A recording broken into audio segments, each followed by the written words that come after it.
Pagbati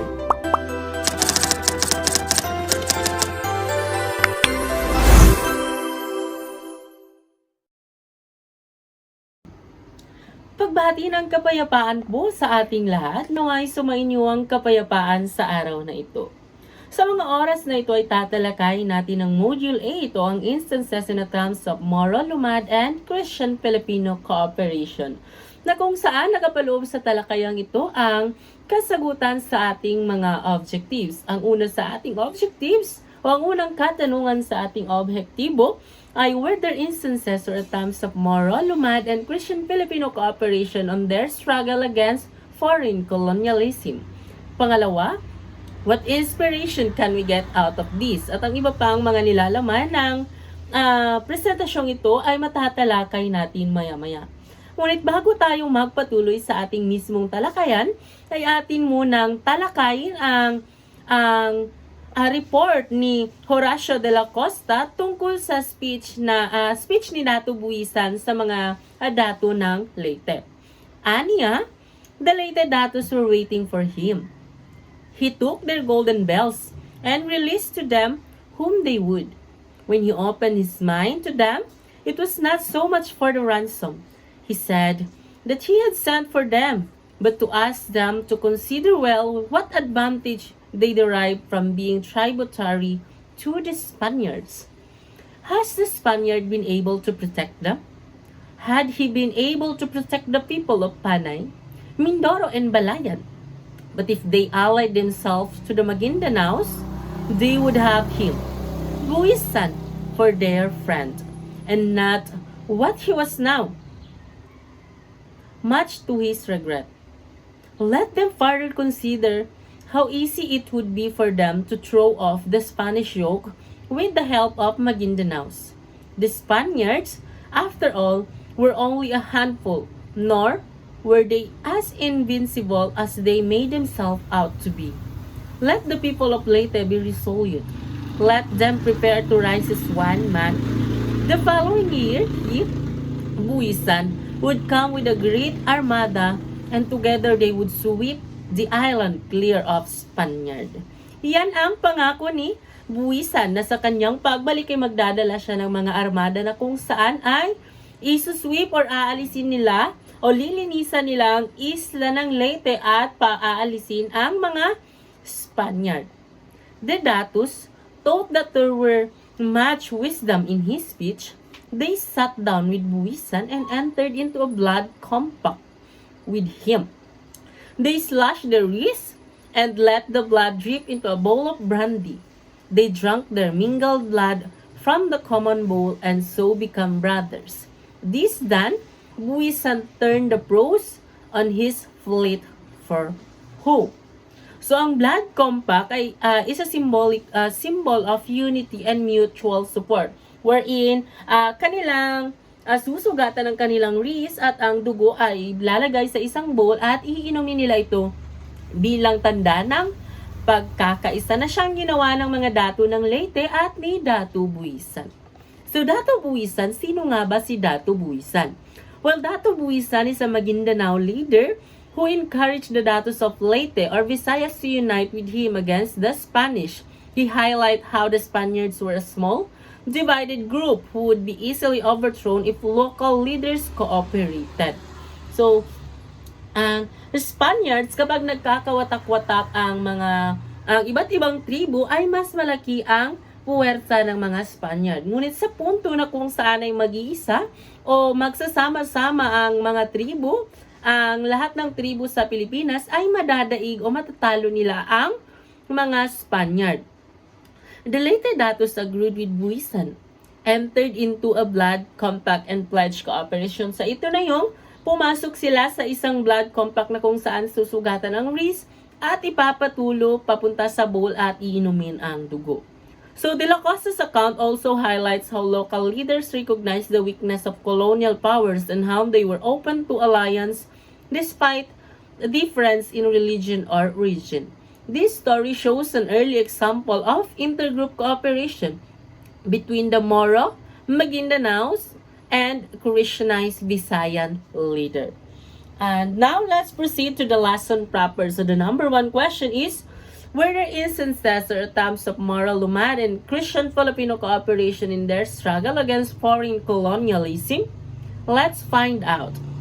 The above report about Datu Buisan Blood Compact with the Datus of Leyte is a concrete example of cooperation between our Islamized and Christianized forefathers against foreign colonialism. But it is an isolated incident. Were there no instances where representatives of the Moro, Lumad, and or Christians Filipino attempted to unite as one? So that of Leyte, there were the local leaders or chiefs staying in Leyte, an island in the Visayas. They were approached by Datu Buisan, a Maguindanao leader, who encouraged them to join forces against the Spanish colonizer. They agreed with Buisan's plan and performed a blood compact, showing a pledge of unity and brotherhood. While Emilio Aguinaldo, the leader of the Philippine Revolution against Spain and later the first president of the First Philippine Republic, which is the Malolos Republic. The Malolos Republic, before proceeding, the Malolos Republic was the first independent Philippine government established by Filipinos during the revolution against Spanish colonial rule. It was officially inaugurated on January 23, 1899 in the town of Malolos, Bulacan. Emilio Aguinaldo served as its first president. The Republic adopted the Malolos Constitution, which laid the foundation for a democratic government that respected the rights and freedoms of Filipino citizens. Although short-lived, as it ended with the outbreak of the Philippine-American War and subsequent American colonization, the Malolos Republic symbolizes the Filipino people's desire for self-governance, national unity, and independence. He sent a letter to Sultan of Sulu through Datu Pedro Cuevas, calling for solidarity and respect for different Filipino groups, which is the Christian, the Muslim, and the Lumad in fighting colonialism. So the Sultan of Sulu, which is the ruler of Sulu Sultanate, a Moro Muslim state in the southern Philippines, during the late 1890s when Aguinaldo sent the letter, the Sultan of Sulu was likely Jamalul Kiram II. He was the recipient of Aguinaldo's letter, which asked for a confederation of all Filipino groups to resist colonizer.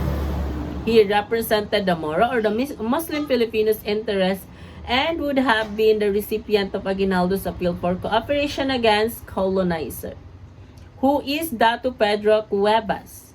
Well, Datu Pedro Cuevas is also known as Datu Kalun, a Christian Filipino from Cavite who fled to Mindanao and earned the title of Datu in Basilan. So he is from Cavite, a Christian Filipino from Cavite, and later on became the Datu of Basilan. He was the messenger who delivered Aguinaldo's letter to the Sultan of Sulu seeking cooperation between the revolutionaries and the Moros. Well, Cesar Adib Mahul, a Filipino historian and scholar known for his studies on Islamic history in the Philippines, Mahul provided a historical account and analysis of the letter, wherein Aguinaldo sent to Sultan of Sulu describing the content and its significance. According to him, it spoke of how the Irogots and Aitas had joined the revolution to share in the victories of their brothers in the valleys. They had lived in the mountains not because of racial differences with the lowlanders, but because they loved liberty. Now that there was liberty in the country, they were coming down to the lowlands. Cuevas was also to appraise the Sulu Sultan of all this and to assure him that there would not anymore be repetition of the bloody wars initiated by the criminal ambitions of the Spaniards who made brothers fighting each other, and to warn him that another power, the Americans, was trying to succeed the Spaniard. The letter explained how a combination of Zulus with the people of Luzon would make it difficult for outsider to dominate the Filipinos. So, ang sabi sa letter, ang ibig sabihin nito, ang mga Aita ay hindi naninirahan sa kabundukan dahil sa pangungutya, bagkus dahil sa liberty o dahil sa kapayapaan. Ngayon, kapag may kapayapaan na sa buong bansa, tiyak na ang mga ninunong Aita o ang mga Igorots ay bababa na rin mula sa bundok at nang makapamuhay sa lowlands.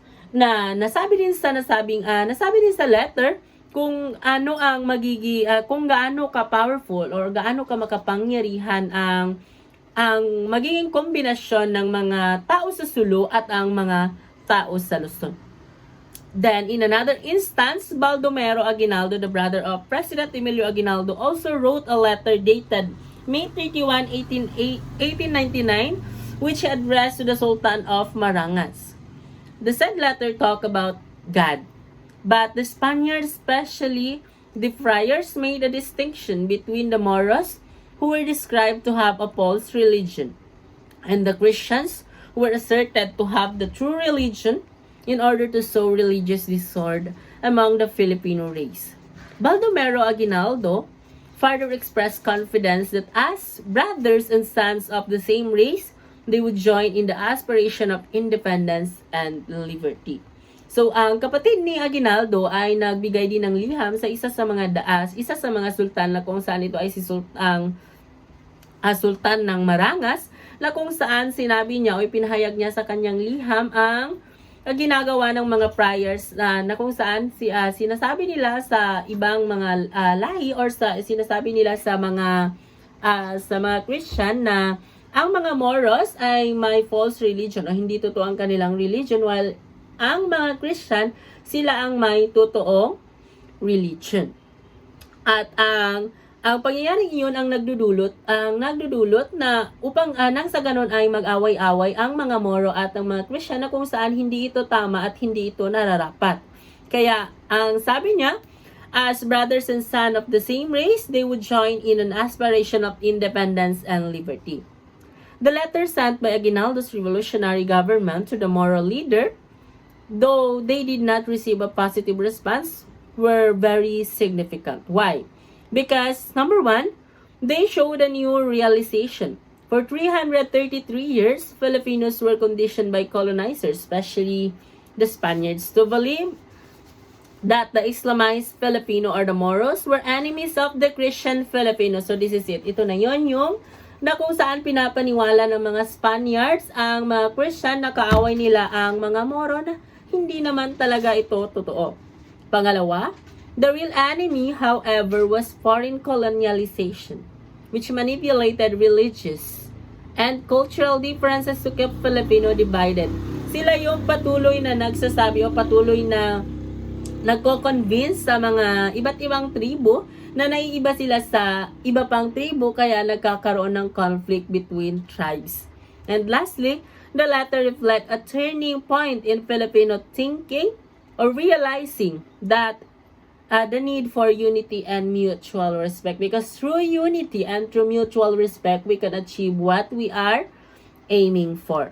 And additionally, the letters reveal a vision wherein Emilio Aguinaldo, as the first Christian Filipino president, was starting to imagine a republic that would respect multiculturalism and the right of every group to self-determination. During the Philippine Revolution, a group of local Christian Filipino revolutionaries in Cagayan de Oro fled into mountains of Bukidnon for safety. Exhausted and some wounded, they were helped by the Bukidnon natives who provided food and treated their injuries. Later, the Bukidnons introduced them to Maranao Datos living on the Lanao Bukidnon border. In the conference, the Filipino revolutionaries, the Bukidnons and the Maranao Dato agreed to stand together and defend each other against the Spanish colonizers. So, during this time na kung saan mayroong mga revolutionaries or mga revolutionaryo mula sa Cagayan de Oro na pumunta sa Bukidnon at pinakain sila ng mga tribong naninirahan sa Bukidnon, kaya naman nagkaroon ng samahan o pagkakaisa ang mga revolutionary mula sa Cagayan de Oro, ang mga tribo ng Bukidnon at ang Maranao Datu na naroroon. Now let's proceed to the question number 2, which is it talks about what inspiration can we get out of these attempts.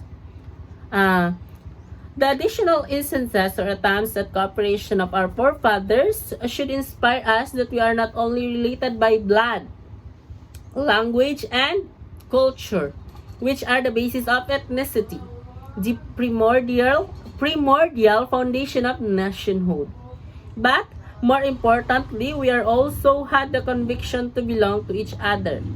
In other words, moment of cooperation in our history such as above should not be regulated only as footnotes in our textbook. Rather, they should be occupy the centerfold of our history because they form part of the most glorious moments of our collective past. Ang ipinakita sa natalakay natin kanina sa Module 1 na kung saan naipahayag dito ang cooperation ng ating mga katutubo ay hindi lamang dapat na manatili sa mga libro bagkus ito ay dapat na maging sentro ng mga history na kung saan ipinapakita rito ang pagkakaisa ng ating mga forefathers, ng ating mga ninuno na naging sanhi o naging dahilan ng pagkamit natin sa ating pinaka-inaasam-asam na kalayaan. Now, let's proceed to the lesson learned, the peace message. In the Philippine history, we often read about the conflicts and differences between the Muslim or the Moro Christians and Lumads. These stories focus on fights, disagreements, and how this group did not always get along. This is what many of us remember because it is often told. Ito yung laging tinuturo sa atin. Ito yung nakagisnan natin. Kaya ito yung ating nare-remember or ito yung ating naalala kapag sinabi nating kasaysayan, kapag sinabi nating history. However, there were also inspiring moments. Even these groups worked together, supported each other, and saw themselves as one community.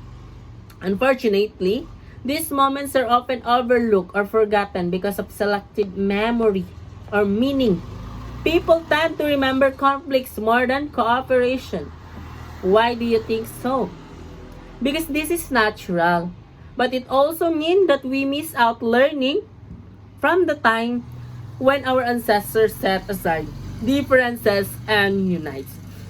So, hindi sa lahat ng panahon kinakailangan or nararapat na ang alalahanin lamang natin ay yung mga conflicts. Kailangan din nating isa puso, isa buhay yung pagkakaisa, yung brotherhood na nabuo ng ating mga forefathers. The passage suggests that we should not hide or ignore the conflicts in history because they teach us important lesson, but also at the same time, we should not forget the good times when different Filipino groups work together, recognize their shared heritage, and try to build a better and united society. In short, history should also both conflict and cooperation because both are part of our story as people. Because history would not be history itself if walang pagkakaisa at walang pagbabangayan. So, kailangan na sa history o sa kasaysayan ay laging nariyan ang pagkakaisa at pagbabangayan. Sa tingin ko dito na nagtatapos ang ating talakayan. Maraming salamat sa inyong pagsama sa akin sa paglalakbay sa dagat ng karunungan.